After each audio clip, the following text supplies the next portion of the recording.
I'm 50. I work for a large media company doing motion graphics. And my name is Velcro Ripper.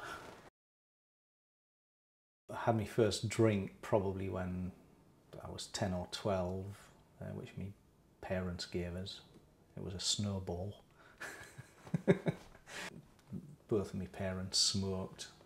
They didn't really think of alcohol or cigarettes as tobacco as drugs. My mum made me smoke a cigarette when she thought that I was getting interested in smoking. She made us smoke a full one and I nearly threw up. And that might have something to do with the fact that I detest tobacco and I know that I'll never become a smoker. As far as illegal drugs are concerned, I smoked my first spliff probably when I was 14. I didn't smoke it regularly. I actually started growing some plants, some cannabis plants, while I was still at school. And I told my mum that there were experiments for biology, and she watered them for us. I got busted, and they found the plants, and my mum cried.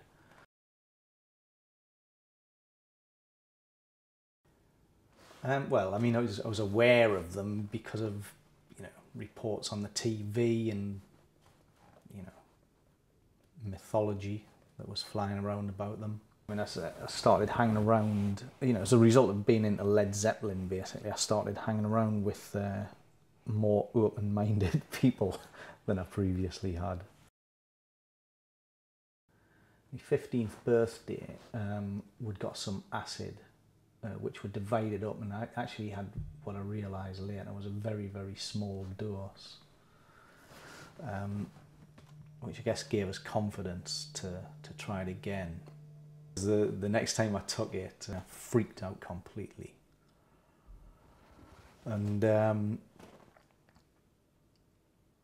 stopped drinking and smoking, and I stopped doing anything for about 3 months, I think. I think it was actually quite a long time since until I tried acid again after that. Easily the early 70s would count as one of my most heavy periods of drug use, if we were including alcohol. Sometimes I drank 10 pints a night, every once in a while. But, you know, I mean, I would probably have a bit of a drink every day, and at weekends I would get hammered. I'd go out early, which is what people still do in Newcastle, and would stay out until the pubs shut. I went to university. I don't know why, I just decided to start drinking halves instead of pints.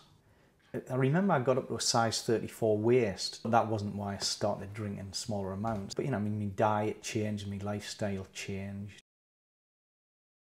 In the early 80s, before I moved to London, I did start taking speed quite a lot.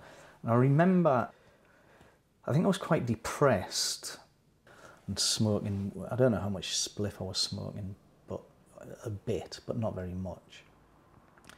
But I had a really sort of serious freak out in the supermarket one day. I don't know what it was. It was the first panic attack I'd ever had.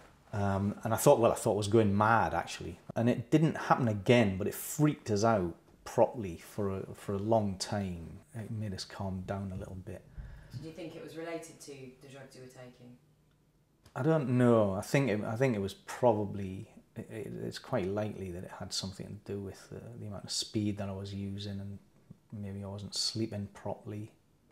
I was using it weekly. I was in a band, and lots of people were using speed then at gigs. Not more than once a week. Yeah, well, you know, I mean, at the weekends. So probably not sleeping all weekend? Yeah, I mean, that you know, I would have got a bit of sleep, but I wouldn't have been getting much sleep. But I didn't really feel tired. I was struck. I mean, I'd come out of a relationship that I really wanted, and that was getting us down. And I was also not working. I was struggling to work out what it was that I was doing with myself and what my direction was.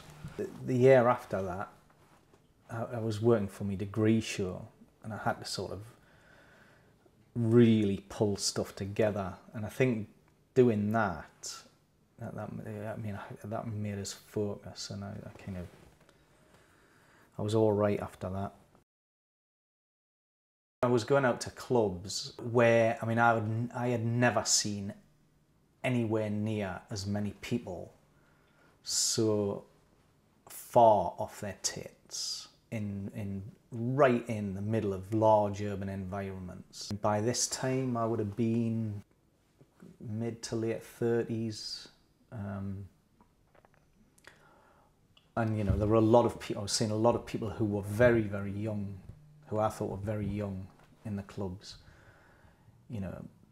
popping 2 extremely strong pills at a time. And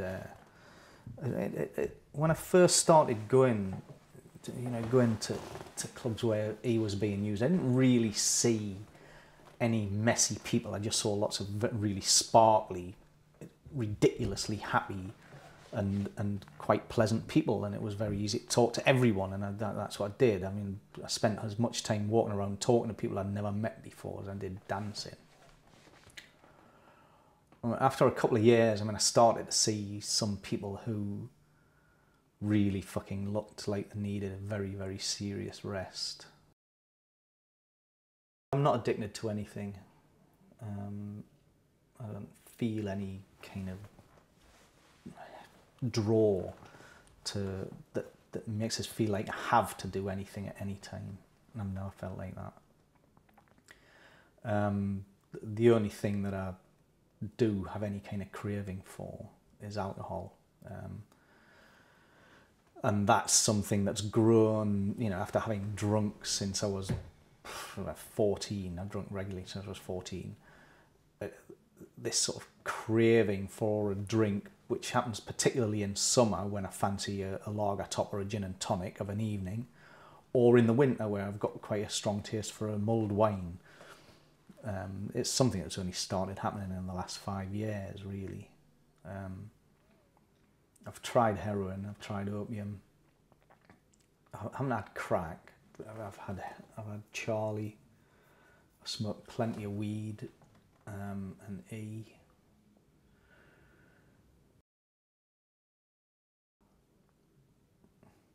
I think there's been a physical price to pay, which I can't identify very clearly, but I know that I've consumed a load of shit as a result of trying to take the chemicals that I want to take, just because of the way the market is and the amount of criminal activity which is involved with it.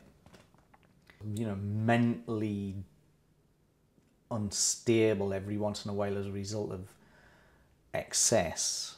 And I've certainly suffered as a result of taking drugs when I haven't been feeling in a perfectly happy state. Cocaine makes us feel pretty grim afterwards. Even if it's good cocaine, I think I feel pretty grim on the arse end of that. I don't think the bad effects have been particularly troubling for me. I'm not glad that I've experienced them, and I wish I could have certainly protected the physical aspects of myself a bit better. But I've had a lot of fun on them, and I think I've learned a lot. I think there's also quite a large degree of shallowness about what people think they're learning from drugs. What have you learned? That's difficult to quantify. I think it frees up your creativity. That's certainly opened up a lot of my sexuality. I don't have any plans to stop taking them, but I'm certainly going to wait until the quality improves, I think, before I bother doing anything in any kind of quantity. I think most of the drugs available at the moment are full of shit. They're not worth taking.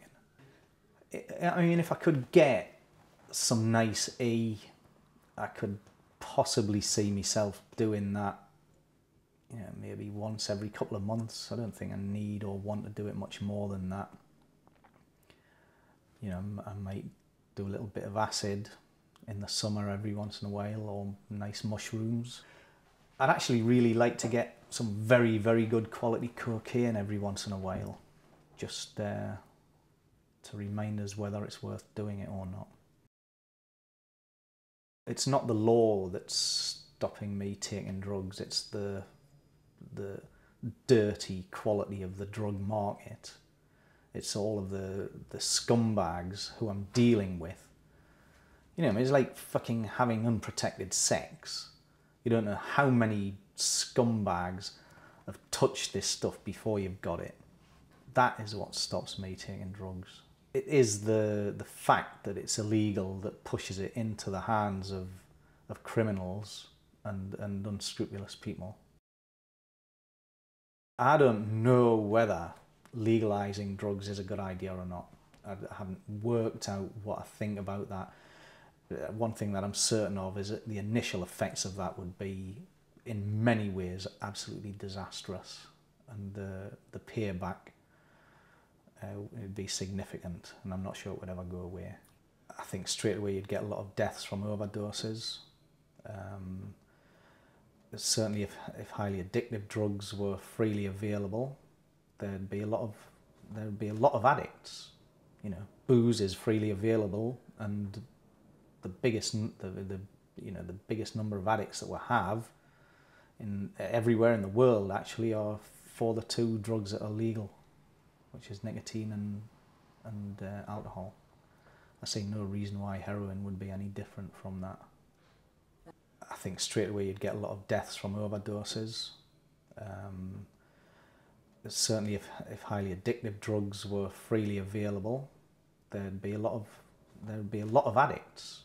You know, booze is freely available, and the biggest number of addicts that we have everywhere in the world actually are for the two drugs that are legal, which is nicotine and alcohol. I see no reason why heroin would be any different from that. And so, in this sense, then you're happy to be criminalised for the sake of protecting the rest of society? No, I wouldn't say I was happy about that. I just don't know what the correct way forwards would be. You know, people shouldn't take drugs unless they're sure they can deal with them, and they should try and educate themselves about it before they indulge in it.